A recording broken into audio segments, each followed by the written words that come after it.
Good morning, my dear students. Welcome to accounts class. Today we will see forfeiture of shares. Here the introduction is given. The meaning of forfeiture of share is cancellation of share. This is happening whenever any arrear is there. If any calls in arrear is there, then company will inform that person with the help of a notice, and still that person is regretting to give the money, then his shares will be forfeiting. So that person is already given some money. That money company should not refund. That money company will keep with the company only. And here we are going to see what are the journal entries required for forfeiture of share. So before the share is forfeiting, that entries of application money, then allotment money, first call, final call, means how many calls the company made. Up to that, all the entries will be over. And calls in arrear also we have debited when we are writing the journal entry at the time of issue. If any arrear is there, calls in arrear we have debited through the journal entries. And the forfeiting of share, when we are forfeiting that calls in arrear, we are forfeiting only those shares where the arrear is there. That number of share only we are forfeiting. And forfeiting of shares, the journal entry is given in page number 6.43. There share capital will be debiting and 2 calls in arrear, and one more credit is there, 2 share forfeiture. 2 share forfeiture. This is the journal entry for forfeiting. We are debiting share capital because share capital account we credited at the time of application, at the time of allotment, at the time of first call, we have a credited share capital account. And this is the cancellation. So cancellation time we have to debit the share capital account. Then only share capital or that much number of shares we can cancel. That is why share capital account we are debiting. And 2 calls in arrear means calls in arrear we have debited. If first call money is not received at the time of first call, when the money is received we have debited calls in arrear. That is why that calls in arrear account we are crediting. Then 2 share forfeiture means how much money we received from those persons. That only we are transferring to share forfeiture. So in the bracket of share forfeiture we can write money received.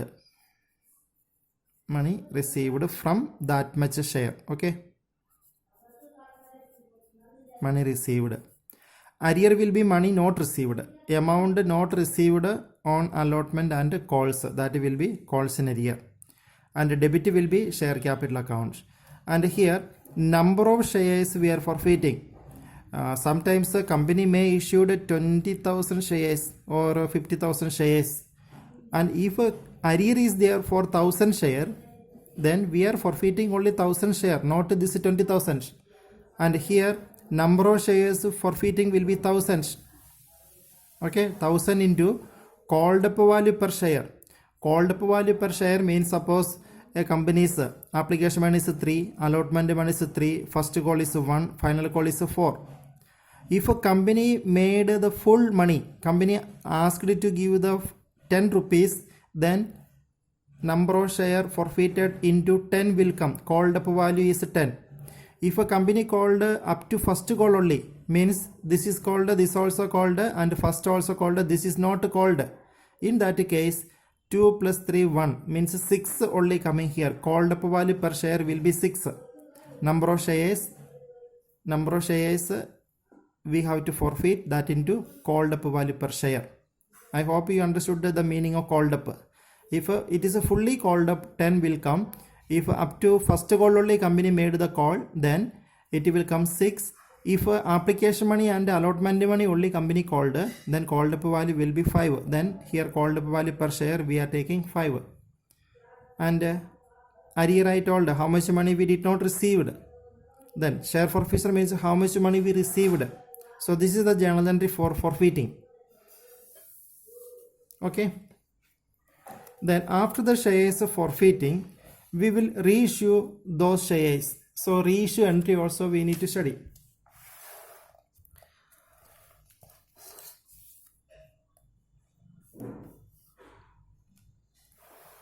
reissue of forfeited share.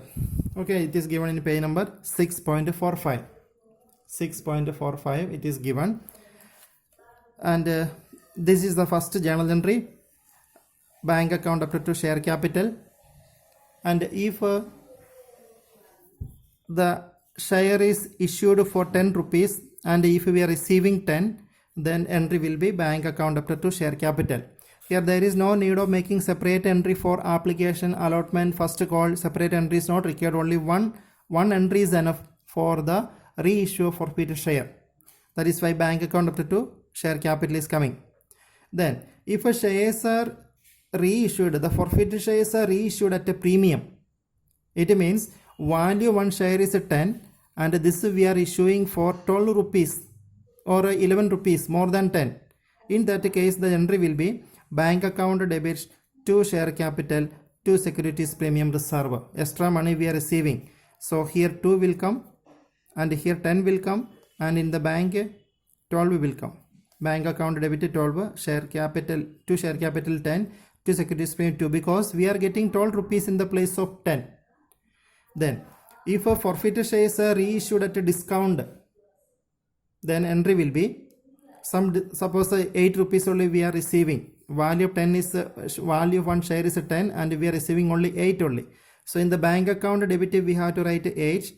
In share capital we will write 10, and here 2 rupees discount is there. This discount we are allowing from share forfeiture.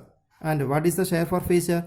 When we cancelled those shares, the money which we received from that first shareholder, that is we have credited. See, we credited this to share forfeiture account here. Okay, so from this share forfeiture that is credited, from here we are taking discount amount, and share forfeiture account we are debiting at the time of reissue of forfeited share.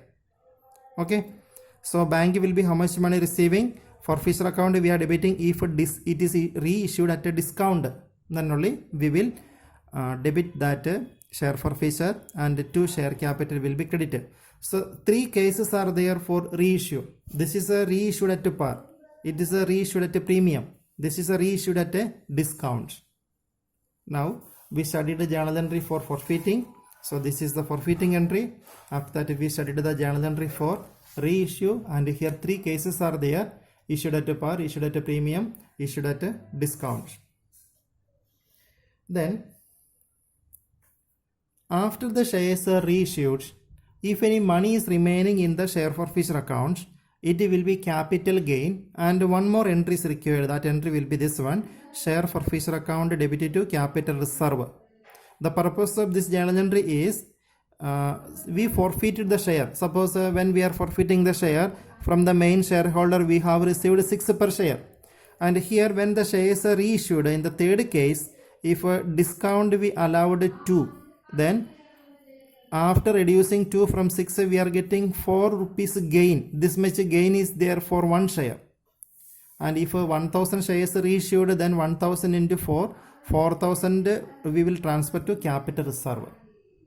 Okay, suppose 6 we received at the time of forfeiting, means when we are passing this journal entry, to share forfeiture account, for 1000 share we received 6 per share, then 1000 into 6 is there. After that, when we are reissuing the share, suppose this is the case, and the reissued for 10 rupees, then we did not give any discount. That is, in that case, when you are coming after the reissue, the profit will be 6 is the money we received, like 6 we received at the time of forfeiting. At the time of reissue the discount is 0, then 6 is the gain. Now the amount will be share forfeiture. If 1000 shares are reissued, then 1000 into 6 will be the capital reserve. Okay, so what is the profit is coming after the reissue of shares? That is known as capital gain, and this entry is required. Okay, entry is a share forfeiture account debited to capital reserve. And this forfeiting share, when we are forfeiting the share, there are 2 conditions are there. One is forfeited shares which were issued at a par. It means at the time of the company issued the share, here 10 only we are receiving, the total money is 10. there is no securities premium, then this is the journal entry.